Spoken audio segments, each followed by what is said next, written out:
On a quiet Sunday morning in Cypress, Texas, a suburb northwest of Houston, tragedy struck a local family in a shocking and brutal manner.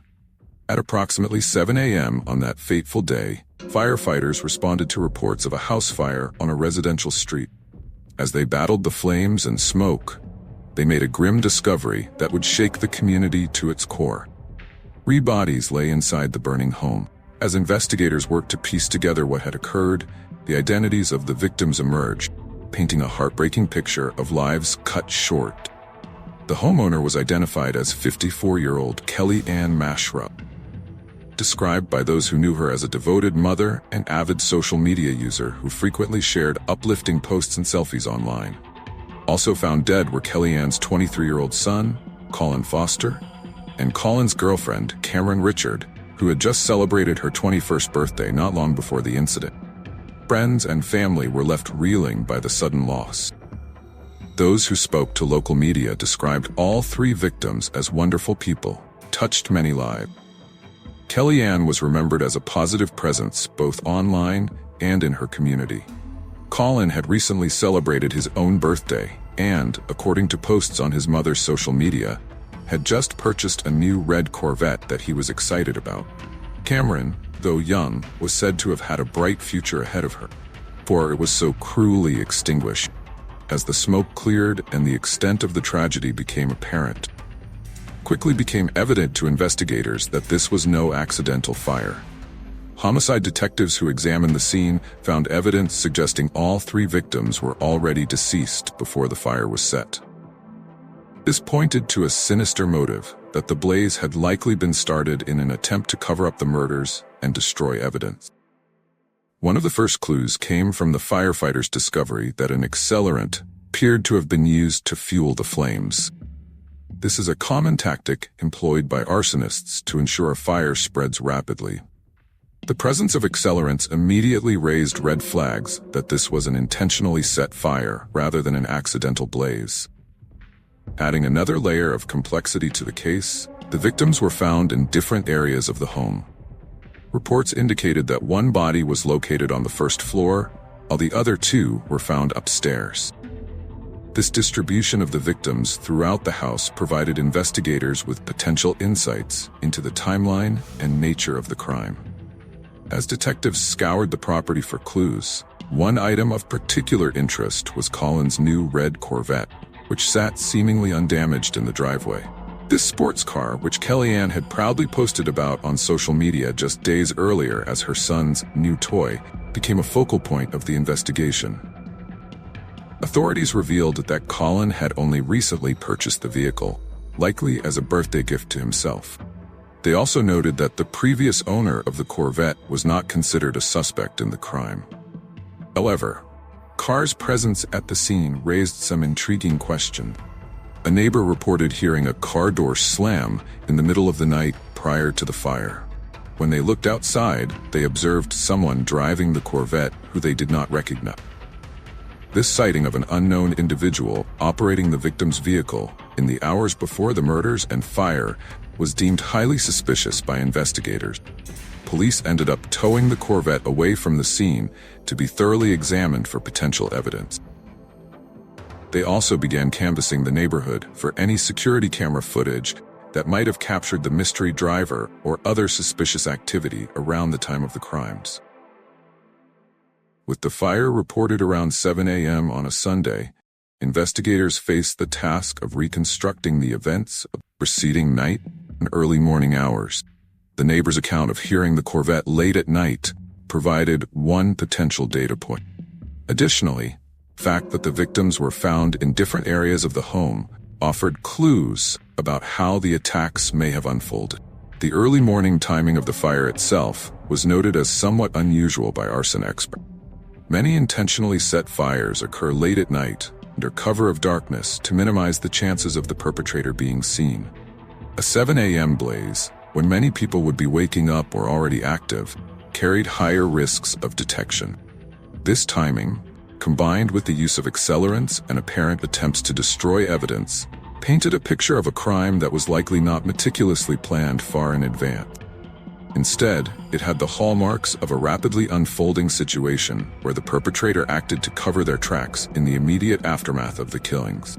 As with many arson cases, investigators faced significant hurdles in collecting and preserving evidence from the fire-ravaged home. The intense heat and flames can destroy crucial DNA, fingerprints, and other trace evidence that might help identify a killer. The use of accelerants and water from firefighting efforts further complicate the forensic picture. However, modern arson investigation techniques offer several ways to overcome these obstacles. Specially trained canines can often detect trace amounts of accelerants, even after a fire. Chemical analysis of debris can also reveal the presence and type of accelerants used. Forensic experts carefully study burn patterns to trace the fire's origin and spread, which can reveal valuable clues about the arsonist's actions. In cases involving fatalities, medical examiners play a crucial role in determining whether victims died before or during the fire. Telltale signs like soot in the lungs can indicate if a person was breathing when the fire began. Presence or absence of carbon monoxide in the bloodstream is another key indicator. In this case, preliminary findings suggested all 3 victims were already deceased when the fire was set, though officials awaited final autopsy results to confirm the exact causes of death. In the days and weeks following the discovery of the bodies, the Harris County Sheriff's Office worked tirelessly to unravel the mystery of who killed Kellyanne, Colin, and Cameron, and why.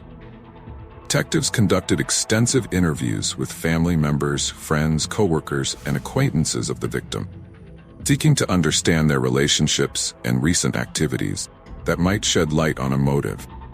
Investigators carefully examined financial records, phone logs, and social media activity. Any red flags or signs of conflict could have led to the murders. They also worked to verify the whereabouts and alibis of any persons of interest during the critical time period.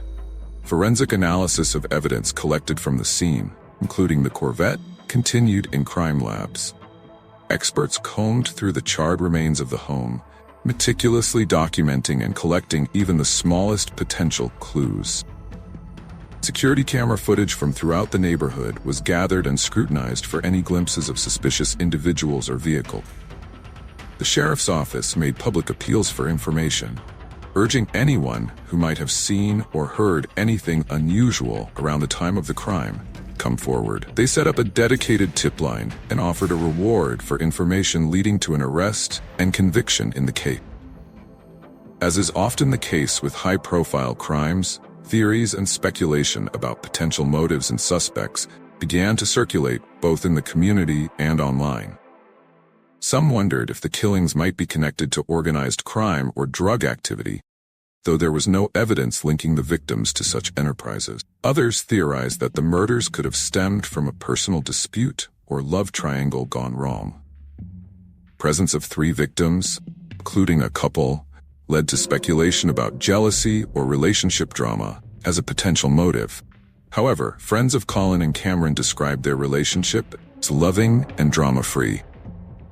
The fact that the crimes occurred in an affluent suburb led some to wonder if robbery might have been the initial motive, with the murders and arson committed to cover the perpetrator's tracks. However, police did not report any signs of forced entry or ransacking that would typically accompany a home invasion robbery. Some amateur sleuths latched onto the mystery surrounding the Corvette, constructing elaborate theories about the unknown driver reported by the neighbor. However, investigators cautioned against jumping to conclusions based on limited information released to the public. The case highlighted the critical role that expert fire investigators play in unraveling suspected arson cases. These specialists employ a combination of scientific methodology and hands-on experience to analyze fire scenes and determine crucial facts about how and why a blaze occurred. When arriving at a suspected arson scene, investigators first work to document and preserve the site, treating it like any other crime scene. They meticulously photograph and diagram the area before beginning a systematic examination of burn patterns, structural damage, and debris. Investigators look for telltale signs that may indicate an intentionally set fire, such as multiple points of origin, unusual burn patterns, or the presence of accelerant. They may employ specialized tools like hydrocarbon detectors or accelerant-sniffing dogs to identify trace evidence that might be missed by the human eye or nose. The way smoke and heat damage occurs can provide valuable clues about how and where a fire started, as well as how it spread through a structure. Experts can often determine if doors or windows were open or closed based on these patterns. In cases involving fatalities, fire investigators work closely with medical examiners and homicide detectives to correlate their findings about the fire with forensic evidence from the victims' bodies. This collaboration is crucial in cases like the Cypress murders, where it appears the fire was set to cover up the killings. As weeks stretched into months, the case of the Cypress triple homicide remained active but unsolved. Shocking nature of the crime, 3 lives brutally cut short, a family home set ablaze, continued to haunt the community. For the loved ones of Kellyanne, Colin, and Cameron, the lack of answers and absence of justice only compounded their grief. Law enforcement officials stressed that the investigation remained a top priority. They assured the public that detectives were pursuing every lead, no matter how small, in their quest to identify and apprehend the person or persons responsible for this heinous act. The case served as a stark reminder that even in seemingly safe, quiet communities, darkness can intrude in the most devastating ways.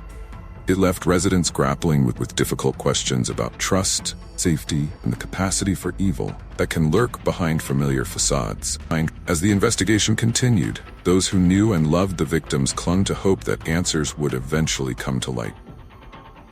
They remembered Kellyanne's infectious positivity, Colin's excitement about his future, and Cameron's youthful promise. 3 lives full of potential extinguished far too soon. The burned-out shell of the home stood as a grim monument to the tragedy, a constant reminder to all who passed by of the precious lives lost and the evil that had visited their community.